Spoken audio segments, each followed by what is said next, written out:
Hi, welcome to Gideos. Today's lesson we're going to be talking about the parts of a camera.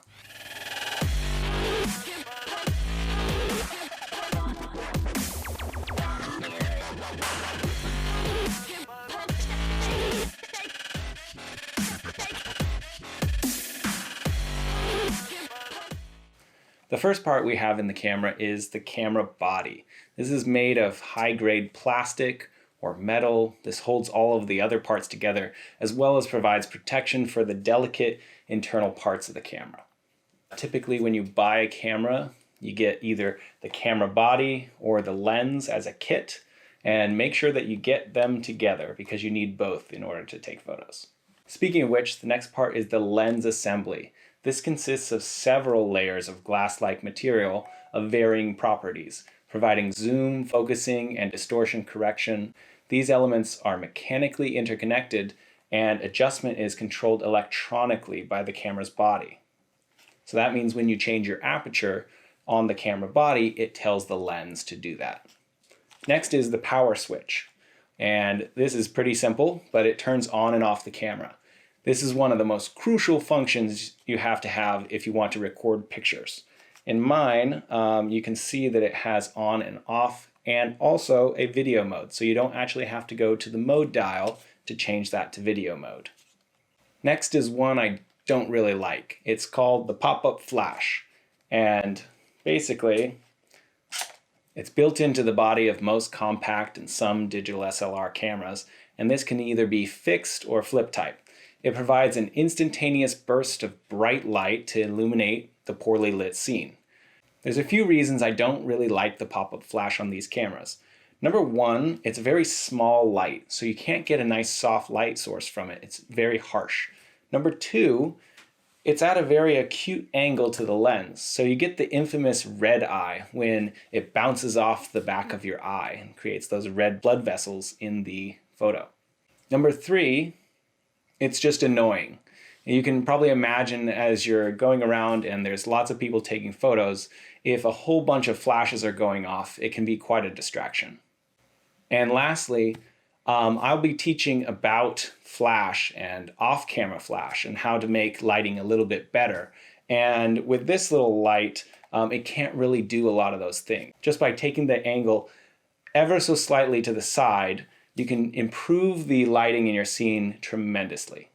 Now, in order to pop up the flash, you have to have a pop-up flash button. This one has a little lightning bolt that summons Zeus when you push it, and then you can get some sort of flash. Next, we have the hot shoe. And this is kind of a funny word, but the reason it's called hot shoe is it's a standard holder with metal contact plates for optional flash accessories. And it's a hot shoe because it sends an electrical signal, tells the flash what you're doing with the lens. You might find a cold shoe on a video camera. You can still hook accessories there, but it's not sending a signal to the flash or whatever you might be hooking there. Maybe a microphone or a LED light or something like that. Next, we have the viewfinder. It's a small viewing window that gives a preview of what the camera's imaging sensor might see. In a digital SLR, these are optical and use mirrors to see through the lens. In a mirrorless camera, you wouldn't have those mirrors to direct through the lens. You'd have an electronic viewfinder or an LCD screen in the viewfinder so you could see exactly what you're going to be taking a photo of. Next, we have this sort of annoying little feature. It's called the diopter dial, and it's located on the top right side of the viewfinder. This varies the focal length of the lens in the viewfinder to allow people wearing eyeglasses to see clearly through it, even without the eyeglasses. But if you have as bad of vision as I do, no amount of diopter focusing will be able to help you. Typically, I find that the diopter is usually messed up when you notice that your photos are looking in focus on your viewfinder or after you've taken them, but when you're looking through the viewfinder, they look fuzzy or out of focus. So try and get it set to the big middle point, and that's pretty much 20/20 vision. That's typically what you can see. I even take photos with the glasses on. I don't see a problem with it. Next is our LCD screen. Stands for liquid crystal display. Not that you need to know that. In some compact cameras and your smartphone, this acts as the viewfinder. This is a small screen, usually about 3 inches wide, and it's on the back of the camera and can be used for framing or for reviewing your recorded pictures. Next we have the shutter release button, and this is the trigger of the camera. In most cameras, a half press activates and locks the autofocus, and a full press initiates the image capturing process. So if you want to get something in focus and then recompose, hold halfway down, recompose, and then push all the way down. Next we have the memory card slot. The memory card slot is where expansion memory is inserted. Typically there's a position photo of how you're supposed to insert it, and there's a little notch that helps you line it up. Do not lose the SD card because that is what records all of your pictures. And I have to say this, it's called SD card, stands for Secure Digital.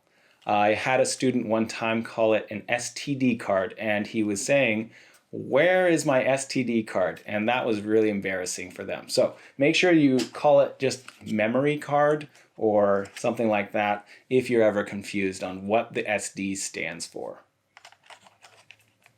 Next we have the lens release button. By pressing this button, you're able to twist the lens off of the camera.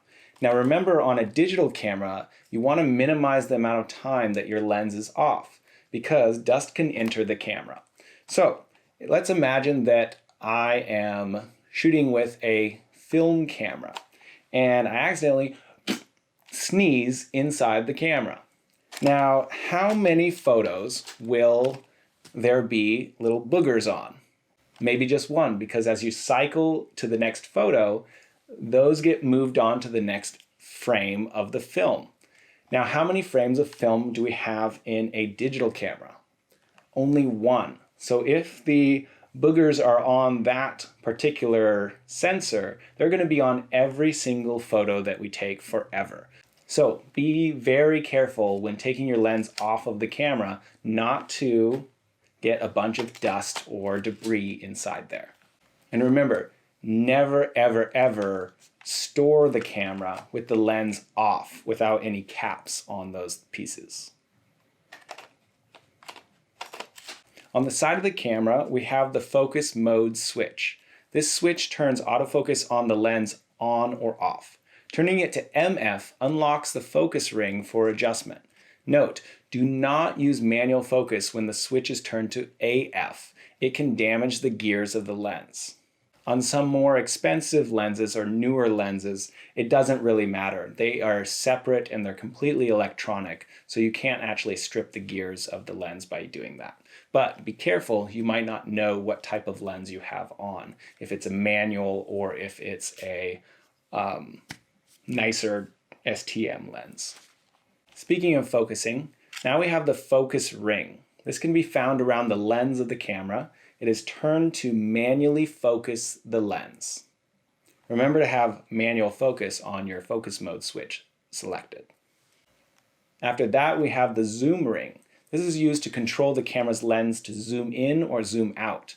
18 millimeters is a wide angle of view, and above 100 millimeters is considered telephoto. The word tele means far and photo means light. So you can remember tele is zooming in and wide angle is pretty straightforward. It's zooming out. On the back of the camera, we have the play button. This button allows you to preview your images before uploading them to the computer. Remember, don't trust the exposure on the back of the LCD screen. Check your histogram for exposure confirmation.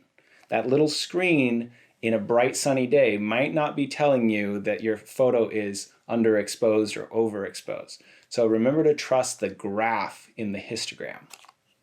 Located dangerously close to the play button is the erase button. By pushing this, you can delete selected photos. It is not a good practice to delete on the fly. It is much better to wait until uploading to the computer to delete poor images. And there's a few reasons I say that.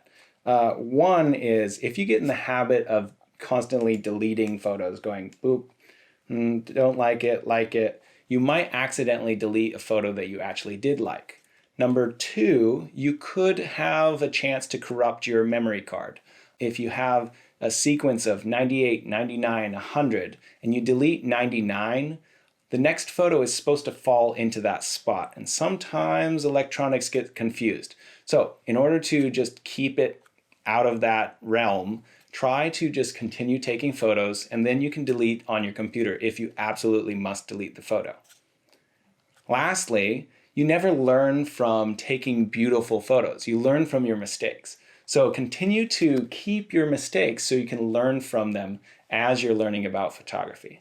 Next, we have these up, down, left, right. They're called the cross keys.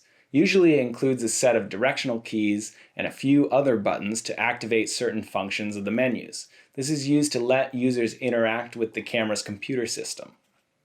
Some cameras are a little bit different, but on this camera, the up button on the cross keys is a WB, and that stands for white balance, not Warner Brothers. And then on the right, it has AF, and I'm not going to let you assume what that stands for, but it is autofocus. And by pushing that, you can change between different autofocus modes, one shot, AI focus, or AI servo. And I can explain what those mean in a later video. On the left cross key on this camera, we have the drive mode. And the drive mode lets us select between single shooting, continuous, self-timer or remote, or a 2-second self-timer, or even a continuous self-timer if you're taking a photo by a landscape and you don't want someone else to take the photo. You can actually take a multiples after 10 seconds and you can decide later on that one. So why would you need a 2-second self-timer? A lot of the time you might not be able to get back to the camera in time with 2 seconds. So it's actually useful for when your camera is on a tripod and you push on that button, you're adding a little bit of camera shake. So by selecting the 2-second self-timer, if you're taking a landscape or something like that where you want crisp, clean edges, you might put it on 2-second self-timer. Click the button, and then after the shake has settled, it will take the photo. In the continuous shooting mode, that means if I hold down the shutter, it will continue to take photos in succession.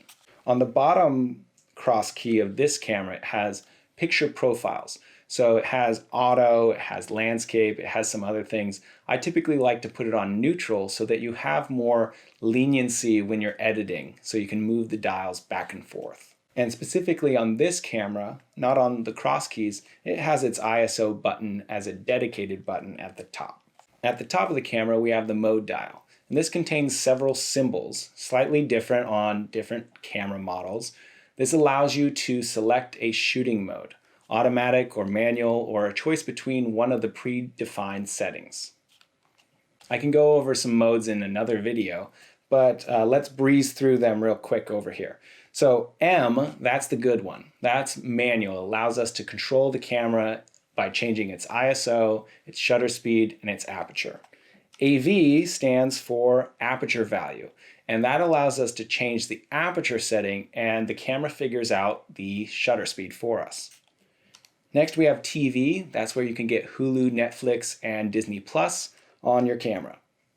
Just kidding, it stands for time value, and that allows us to change the shutter speed, and then the camera figures out the aperture setting that will work for that. P is the mode where it empties your SD card. Maybe you'll get that joke, but really it stands for program mode. And in program mode, it's the smart person's auto. You can still change your ISO and you can tell the camera to overexpose or underexpose, but it figures out the shutter speed and aperture for you, so you don't really have to work as hard to figure those things out. The next mode I like to call the green rectangle of death. Other photographers might call it auto mode, but I call it that because it's where all of your photos go to die. And what I mean by that is when you have no control over any of the settings, it's just your camera trying to figure out what you're taking a photo of. And that is not really being a photographer. Next, we have a no lightning bolt. That means it does not summon Zeus when you are taking photos. We have CA, which stands for Creative Auto, which is an oxymoron. It does not make sense. So avoid that one too. Next, we have a decapitated mannequin head, and that's for taking specific photos of decapitated mannequin heads. Next, we have an exploding volcano. That is for photos if you go to Hawaii. Next we have a tulip with one leaf ripped off, and that is only for taking photos of tulips with one leaf ripped off. It is not for taking photos of chrysanthemums or any other type of flower. Next we have the Running Man. This is for specific dance moves that it can capture more specifically. And then there's scene modes and other modes that you might find. Really, I'm joking about a lot of these modes because I'm saying that you should avoid them. They are just put there for the lay person who's not actually going to the effort to take a photography class, especially you who are watching this video up to this point. So, with that all said, let's keep it on M, and we'll be working through our manual controls for this class. Finally, we are to the main control dial. This rotating knob on the front grip of the camera changes the camera's settings. In manual mode, by rotating it, you will change the shutter speed. If rotated while simultaneously pressing the exposure compensation button, which I'll get to next, it will control the aperture. So let's go ahead and see what this does. By moving it back and forth, see what settings are changing in your viewfinder and on the back of your camera. Next, we have the exposure compensation button. It looks like on this camera, AV plus minus. By pressing this button in manual mode and simultaneously scrolling with the main control dial, you are able to open and close the aperture in the lens. Last but not least, we have the tripod mount. It's at the bottom of the camera, and it's where a standard tripod or monopod is attached for added stability. And that's pretty much all of the important parts to the camera. It's good to call these parts by name because then you can get a lot more help when searching on the web for specifically, how come my blah blah is broken? Or how do I use this camera? And it tells you specifically to use the focus ring or to use the exposure compensation button. So that's why this is important. Know parts of your camera before you start going out and changing stuff. Also, your manual for your camera will make a lot more sense if you know what those specific things are called. If you have any more questions, please leave those in the comments section. Also, if you're interested in more photography and digital art tutorials, I'll be posting those regularly on this channel. Thank you. See you later.